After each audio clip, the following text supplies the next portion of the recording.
But we start tonight's programme with action from the Premier League and a look at the game between Celtic and Dundee United at Parkhead. United's home defeat from Hibernian on Saturday left them in fourth place and just 1 point clear of St Mirren. And with Celtic now turning into the home stretch and within touching distance of the flag, tonight's match looked like having plenty to offer. Here's commentator Jock Brown. It's a clear, pleasant evening here at Celtic Park, and Celtic, not surprisingly, stand by the side which beat Dundee 4-2 on Saturday, with George McCluskey and Danny Crenny continuing their partnership up front. And there's Mark Reid, Celtic's new penalty expert. He broke his scoring duck for the first team last week at Airdrie with a penalty kick, and followed up with another on Saturday against Dundee. And to complete a happy week, he's been named again in the Scottish under-21 squad to go to Main Road next week. And United give a vote of confidence to the men who lost 1-0 at Tannadice against Hibs on Saturday, although John Holt is fit enough again to take his place on the bench. And that means another tough match for their top scorer Paul Sturrock, who played for the under-21s against England at Hampden on Monday, and who was a major doubt before the match. Jim McLean thinking about giving him a rest, but he's decided to play him again tonight.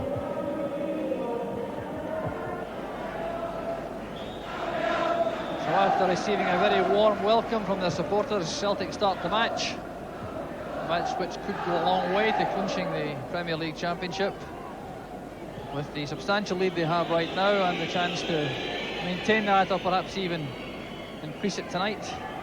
And time fast running out for Aberdeen in second place. Dundee United very anxious to collect points to earn a UEFA Cup place for next season,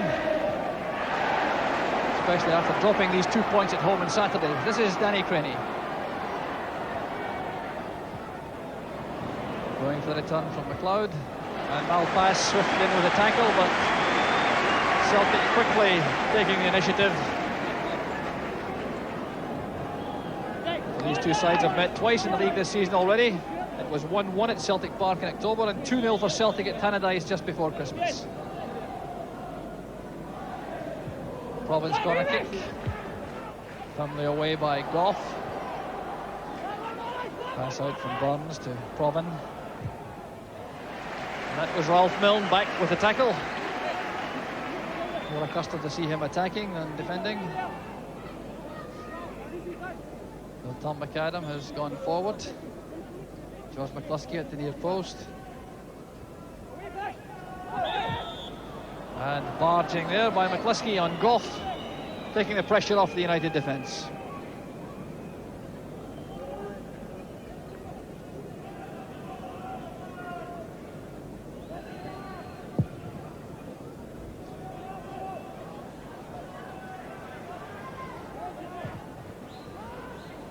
Played forward by McAdam, that's Malpass.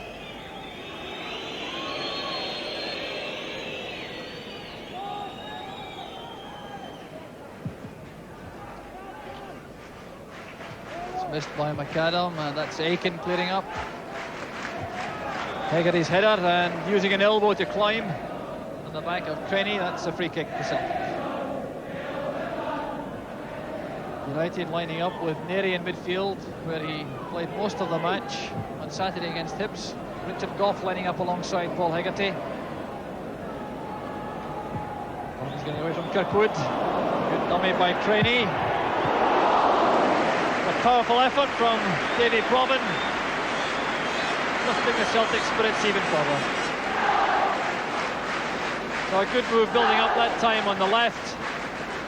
Ball swept across, a good dummy as that came across, and Provan taking it first time, just driving it wide.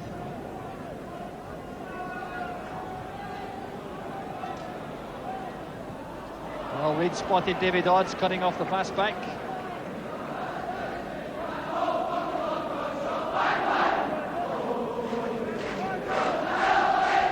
Kirkwood's throw, Sturrock coming off Aiken. That's just beyond Milne. Reid just a little bit casual there, and Kirkwood sending it over. And Barner obviously bars to the ground. Both Dodds and Sturrock going in heavily, and the free kick is given.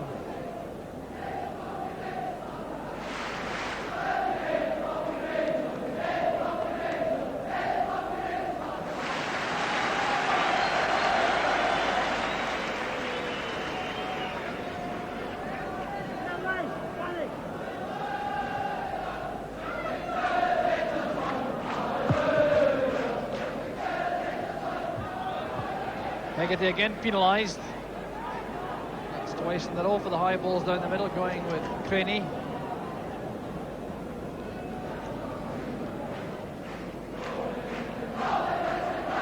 McAdam taking it short to Burns. That's for Provan. Significant tackle from Murray. That's fine play by Provan. Well, a fine chance for Danny Craney. He wasn't quite tall enough. There he put on the pressure immediately. And still Celtic come forward. And Burns gets nothing for that. The referee signalling a dive. Still United can't get completely clear. That's Provan. The man who started all that action just a moment ago.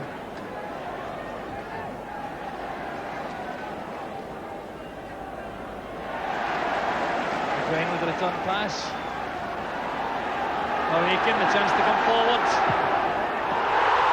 Oh, that's a great save from Hamish McAlpine. Roy Aiken cannot believe that. Great play from Aiken. 5 minutes on the clock. He saw the space opening out in front of him.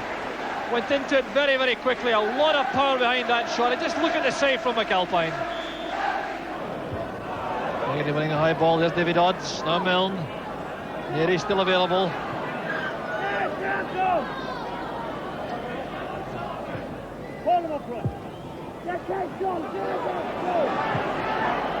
Neary's switching it wide this time, and Bannon back to retrieve it. That's a great turn. Leaving Provan. Fine cross. Milne getting there. Now Sturrock. There's too much weight in the pass towards Paul Hegarty, and the danger is over for Celtic. Well, that was much better from Bannon out on the left. He got away from Provan initially as McGrain came in. He slanted that ball across. Milne stretching his neck muscles to get in front of the Celtic defence. Didn't quite get to it. And Sturrock couldn't quite turn quickly enough.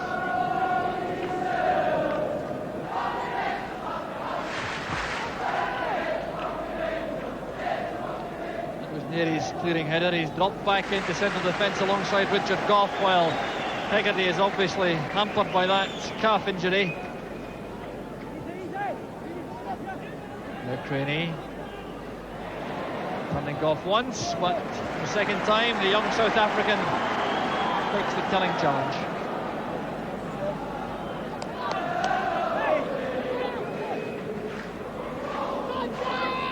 Aiken signalling for it in the box. Provan fighting it across. And stopped on the line by McAlpine and turned in by George McCluskey. So just when it seemed as though United had weathered the storm, they go behind with 7 minutes to half-time.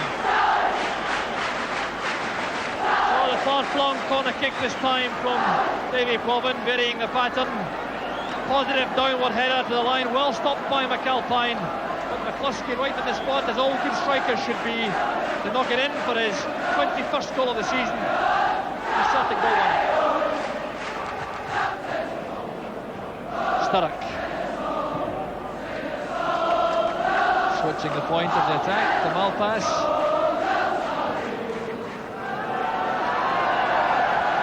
Good under pressure, giving that throw to Celtic.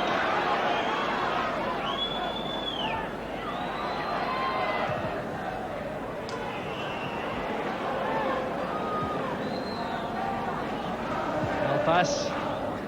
Adam is there before Sturrock. The flag is not up. That's George McCluskey. The golden opportunity to make it 2 goals of begging. Well, that ball thumped forward into space. McCluskey perhaps thinking he might have been offside. The flag stayed down. Had a lot of time to go forward, but rather snatched at that effort.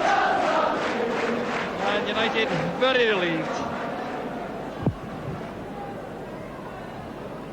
Played on by Neary, but McAdam in the way, and that's Provan. Fighting it on from McCluskey. McCluskey was held back by Gough. And a free kick in a very dangerous position as we go into injury time in the first half. So this could be a vital moment in the match. United know they have to survive this final attack in the first half, I think. Off the head of Malpass, behind for the corner kick. So barely enough time for the kick to be taken.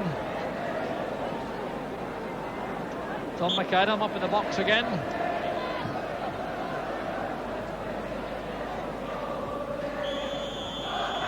And the half-time whistle goes before that ball can come across. Playing to an end, a very entertaining first half. There's the goal scorer, George McCluskey. Celtic starting with a bang, almost blitzing United in the opening 15 minutes, but it was that goal from George McCluskey just 7 minutes from half-time which made all the difference, just at a time when United appeared to have coped with the early onslaught from Celtic. So 1-0 to Celtic at half-time, and I'm sure a lot of very entertaining action to come after the break.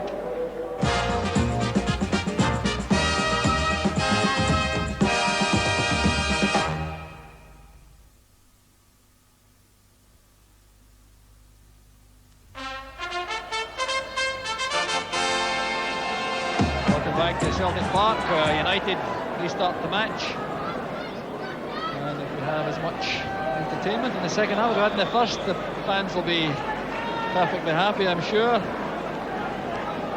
Celtic starting with a bang, United coming more into it, and then Celtic seizing the initiative again just before the interval. Intriguing midfield battle throughout that first half. David Neary asserting himself substantially for Dundee United, but the Celtic midfield interchanging a great deal. There's Murdo McLeod out on the right this time, finding Davy Provan. Provan had an excellent first half, but finished with a knock in that right knee. Seems to have recovered fully. The referee indicating a dive by Murdo McLeod after that tackle by Malpass. Well, the Celtic supporters quite excited about that, although none of the players are showing any reaction.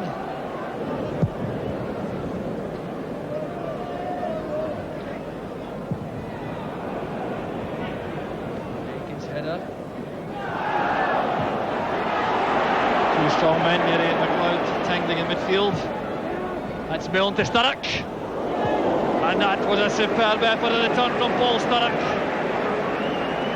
Taking a pass infield from Milne, taking it on the turn, and that wasn't far away.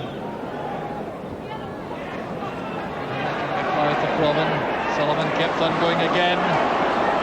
He supports his strikers very well indeed, Tom Sullivan. Asking a little bit too much of Davy Provan. Dodds clipped from behind by McAdam.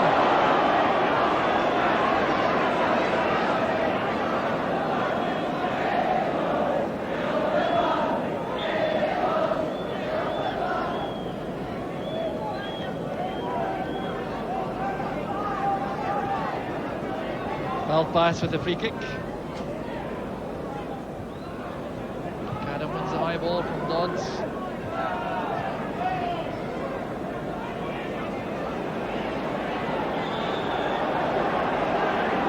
Dodds penalised again for that over-enthusiastic tackle on McAdam, but David Dodds has been booked in the first half.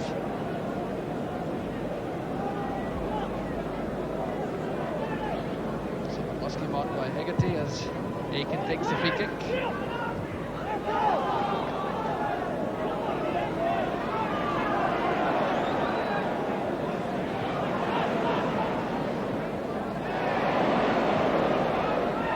Malpass getting back in time as McCluskey cut inside.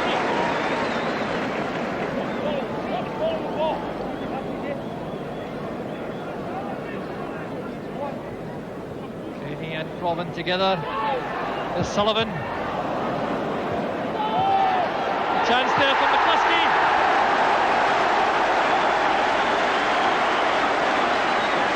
Well, a goal out of nothing if ever you saw one.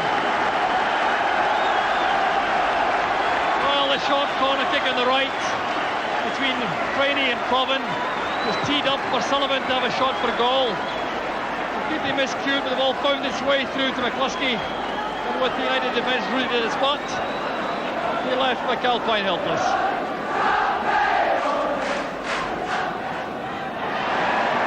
Sullivan getting back to Rob Kirkwood and release Murdo McLeod.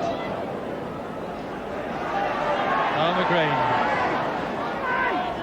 There's McCluskey. Good sliding tackle by Richard Goff.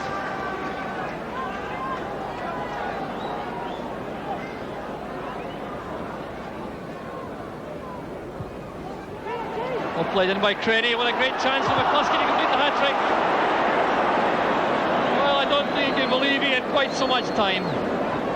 Beautifully played on to him by Danny Craney. McCluskey had time to control that and look for the hat-trick, but just stumbled over the ball.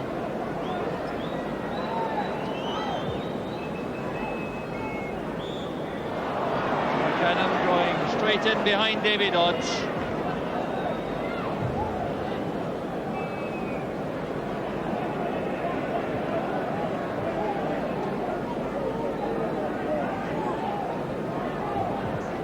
Taking it quickly, coming off his marker. There's Mark Reed.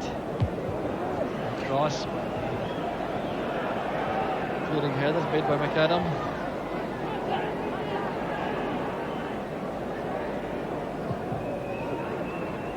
Needs clearance. Burns get away from Goff. A fine tackle, but Sullivan picking up the scrap with a great chance for the third. Good goalkeeping. McCluskey filling for the rebound. Well, that is one of the things Celtic do so well. Breaking from defence, tremendous pace. With Sullivan who was released after Goff made a very good attempt at the tackle in midfield. Sullivan coming through. McAlpine bringing off one excellent save. Then McCluskey came on to the rebound, and again the ball deflected to the corner kick.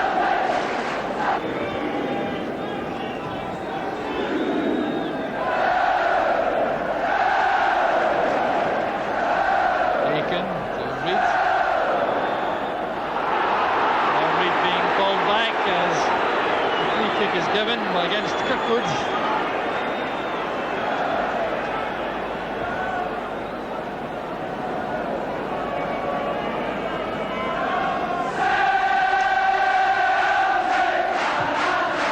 Aiken's free kick. And once again, Paul Hegarty is penalised for using his elbows as he climbed on George McCluskey. Now this is dangerous indeed for United. Robin is the man making the run up. Well, there's just no answer to that. It went in like a shell from Davy. Robin's right foot. And that jubilation thoroughly justified. 11 minutes left for play, and that's well worth looking at again. Taking a run at it, and that going whistling past Hamish McAlpine to make it 3-0. That's Murray Kirkwood. Now Sturrock. Certainly shown no signs of fatigue, Paul Sturrock, but had very few chances to shine.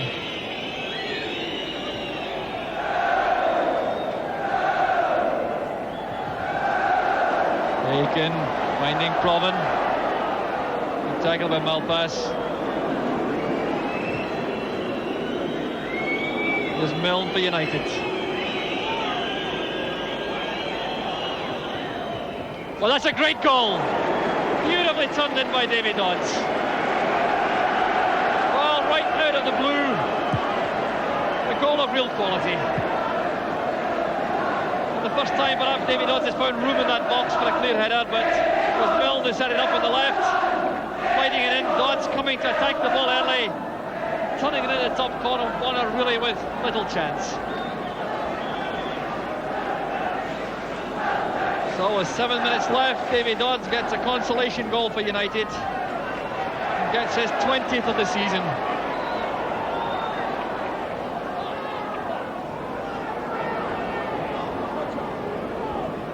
Provan. That goal from United greeted with a kind of stunned silence.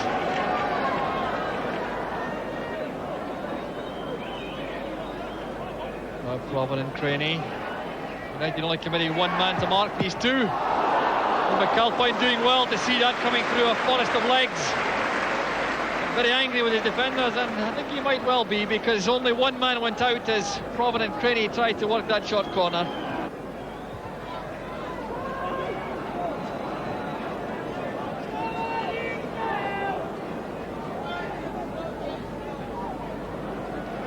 John Holt being hustled all the way by Craney.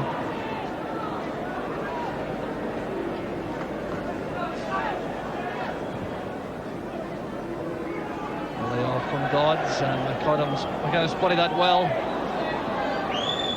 Now Sturrock. And United conjure up yet another goal to give us a stirring finish. There's Ralph Milne, creator of United's goal. Holt with the cross, and the defender completely miscued.